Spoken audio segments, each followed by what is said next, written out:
నుంచి 3 times elections అంటే 3 into 190 357 MLA స్థానాలకు ఎన్నికలు జరిగితే బీజేపీకి వచ్చింది కేవలం 14 మాత్రమే.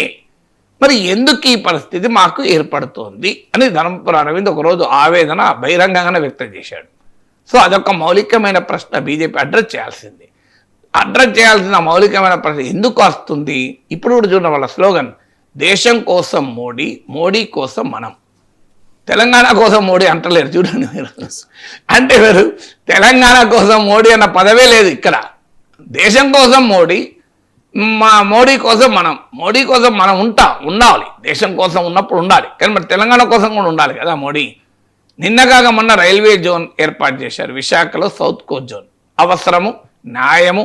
ఎందుకంటే రాష్ట్ర పునర్వ్యవస్థీకరణ చట్టంలో ఇచ్చిన ప్రామిస్, దీర్ఘకాలం 40 ఏళ్ల డిమాండ్ అది. అందులో ఎవరికీ అభ్యంతరం ఉండాల్సిన అవసరం లేదు. దాని కొరకు సౌత్ సెంట్రల్ రైల్వేను నిట్ట నిలువున కోసిపడేశారు. సౌత్ సెంట్రల్ రైల్వేలో 6 డివిజన్లు ఉంటే అందులో 3 డివిజన్లు ఇప్పుడు విశాఖ కేంద్రంగా ఉన్న సౌత్ కోస్ట్ జోన్కి వెళ్ళింది. సో ఖచ్చితంగా అది కూడా రైట్. ఎందుకంటే విజయవాడ, గుంతకల్, గుంటూరు డివిజన్లు ఆంధ్ర ప్రాంతంలో ఉన్నాయి కనుక ఆంధ్ర ప్రాంతంలో ఒక కేంద్రంగా జోన్ ఏర్పడుతున్నప్పుడు అక్కడికే వెళ్ళాలి. అక్కడ వరకు ఎవరికి అభ్యంతరం లేదు. మరి కాజీపేట డివిజన్ చేయాలని ఎప్పటి నుంచో డిమాండ్, ఎందుకు చేస్తలేరు? దీనికి ఆన్సర్ ఉండాలి కదా. ఆన్సర్ కాజీపేట డివిజన్ చేయాలని డిమాండ్ పక్క పెట్టారు. మరి ఎందుకు చేయరు? ఇన్ఫర్మేషన్ టెక్నాలజీ ఇన్వెస్ట్మెంట్ రీజన్ అని యూపీఏ ప్రభుత్వం